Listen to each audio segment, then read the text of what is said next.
Good evening. Jamaica recorded 20 new cases of COVID-19 and no deaths as at yesterday, December 28. Now, this takes the total of confirmed cases across the island to 12,752, while the death toll stands at 298. The newly reported cases includes 5 males and 15 females, ranging in age from 17 to 52 years.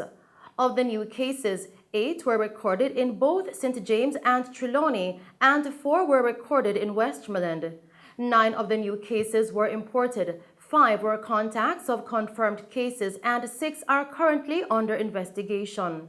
The country also recorded 46 recoveries, taking the total of recoveries now to 10,207, with 2,089 active cases. In other news tonight, the Lime and Maiden quays off the coast of Kingston have been ordered closed with immediate effect by the Office of Disaster Preparedness and Emergency Management, ODPEM, following what has been described as repeated breaches of COVID-19 protocols as outlined in the Disaster Risk Management Act. Now, in a statement yesterday, ODPEM said the closure will remain in effect until January 15, 2021.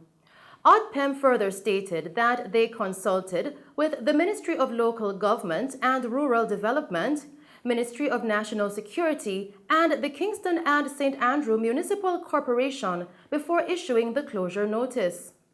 ODPEM said in the statement, and I quote, "The quays are under the jurisdiction of the Government of Jamaica, and the laws that are applicable to mainland Jamaica are applicable to the quays as well." Accordingly, the Jamaica Defense Force Coast Guard and the Jamaica Constabulary Force Marine Police will continue to monitor the quays and shall vigorously enforce the laws under the Disaster Risk Management Enforcement Orders. End quote.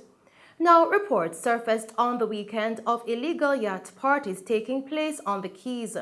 No permits have been issued for such events, and the reports also indicated that gathering limits were breached. Videos of the illegal parties have been posted on social media. Still making the news tonight, the People's National Party, PNP, is calling on the government to immediately release payment to the thousands of government pensioners who did not receive their pension checks or deposits for the month of December. Opposition spokesman on finance, Julian Robinson, said, especially in the Christmas season, a delay in the payment spells untold and unnecessary hardship for the pensioners. Mr. Robinson says he knows pensioners who submitted their life certificates for the quarter ended December 31, 2020, and received payments for October and November, but none in December.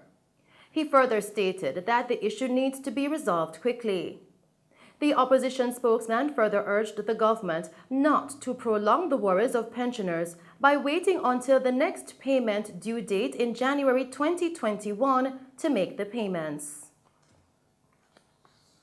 Still making news tonight, the University of the West Indies UWI's MBBS class of 2022 yesterday handed over the proceedings of the 2019 Smoker Charity Play and well-needed equipment to the Falmouth General Public Hospital. Floyd Lewis, a representative of Barita Investment Limited that sponsored the event, expressed that this was an opportunity to make a difference in society. We recognize that hospitals are at the core of the healthcare system, and their upkeep in both urban and rural areas is of primary importance. Jamaican citizens depend on these hospitals, which hold lives in their hands on a daily basis. However, unfortunately, the nation's healthcare system is not without flaw. We are aware of the shortcomings within the system, such as the lack of adequate resources. It is for this reason that Barita was eager to contribute to the Smokers Charities cause.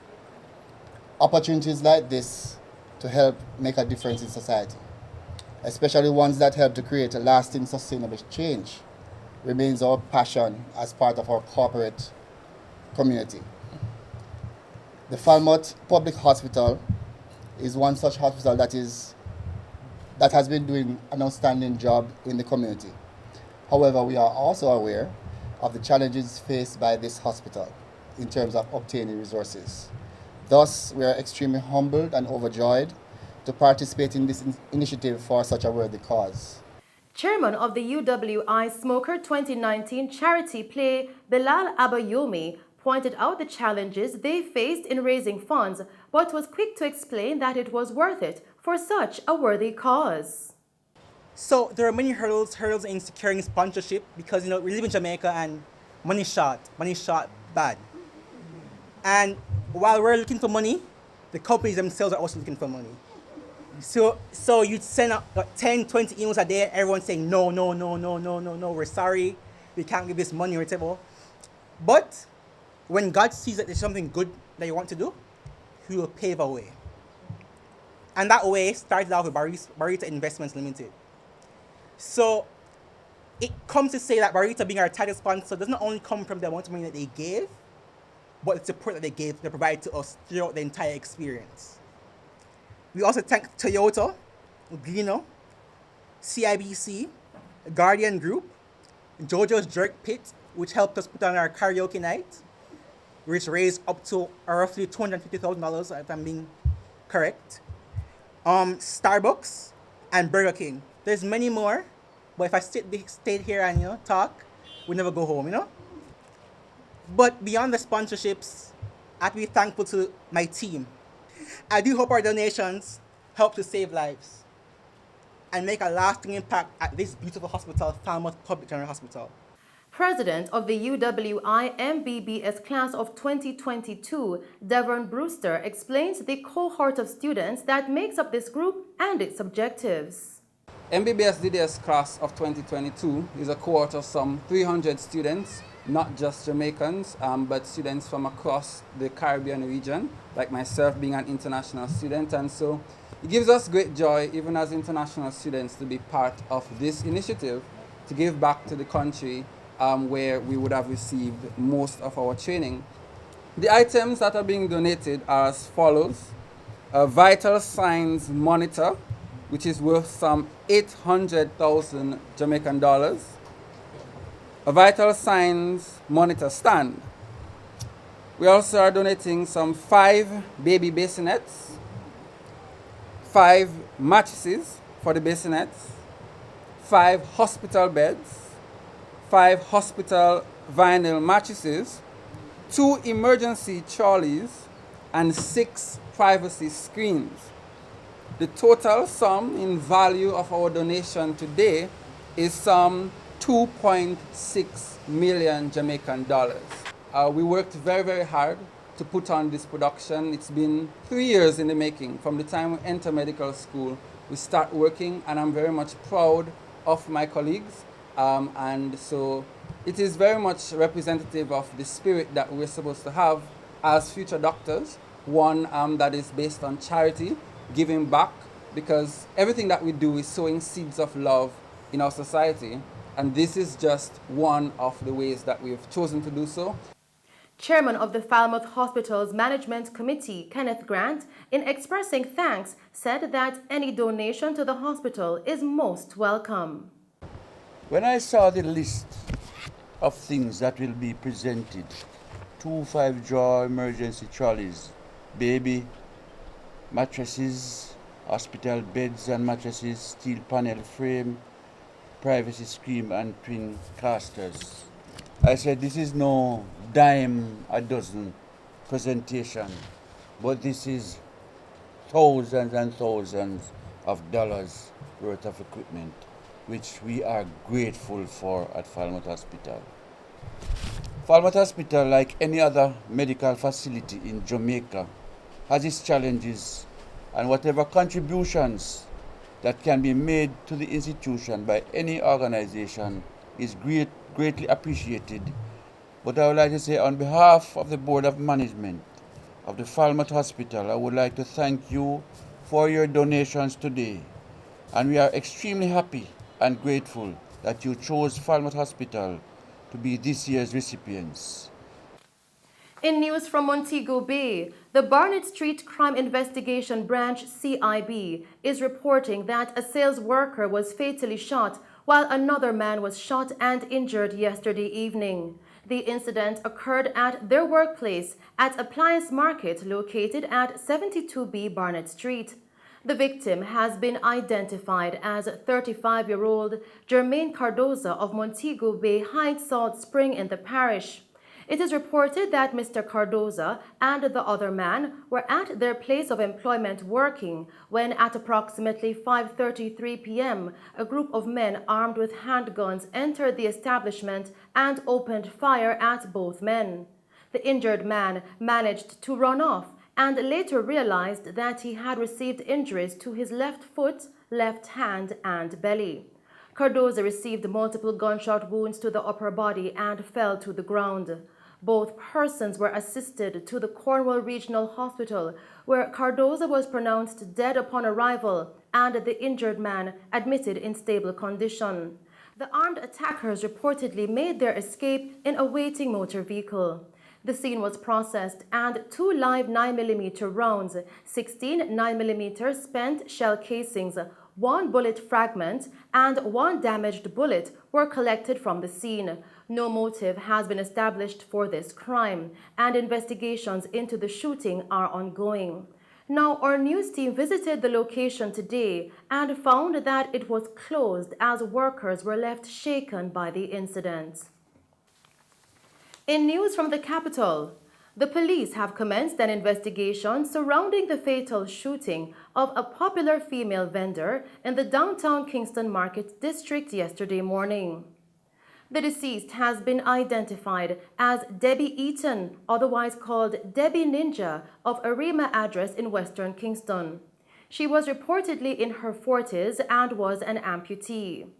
Reports from the police coming into our news center tonight are that at approximately 8 a.m., Eaton was in the vicinity of the downtown market area when she was approached by 2 men, one of whom brandished a handgun and shot her multiple times. The armed men made their escape in the area, while the injured woman was rushed to the Kingston Public Hospital, where she was pronounced dead. Still making Mello TV news, the government has partnered with the Food and Agriculture Organization, FAO, to continue supporting farmers through the buyback program. Now, the initiative aims to purchase excess produce from farmers and assist those who are unable to sell excess produce due to the downturn in hotel operations caused by the outbreak of the coronavirus COVID-19 across the globe. The assistance program also aims to redistribute the excess produce from farmers. Now, in a recent interview, Minister of Agriculture and Fisheries Floyd Green disclosed that $35 million was received from the FAO to carry out the program.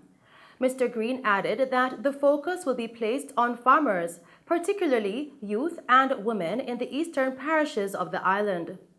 The minister also explained that the buyback program is being used to support children through an undertaking with the United Nations Children's Fund, UNICEF. The buyback initiative was launched this year and forms part of the government's strategic program of supporting farmers who have been impacted by COVID-19. Continuing with the news tonight, a solution to the land dispute seems finally on the horizon following months of discussions between DevCal Farms Limited, small farmers in the Plantain Gardens River, PGR area, and SCJ Holdings Limited.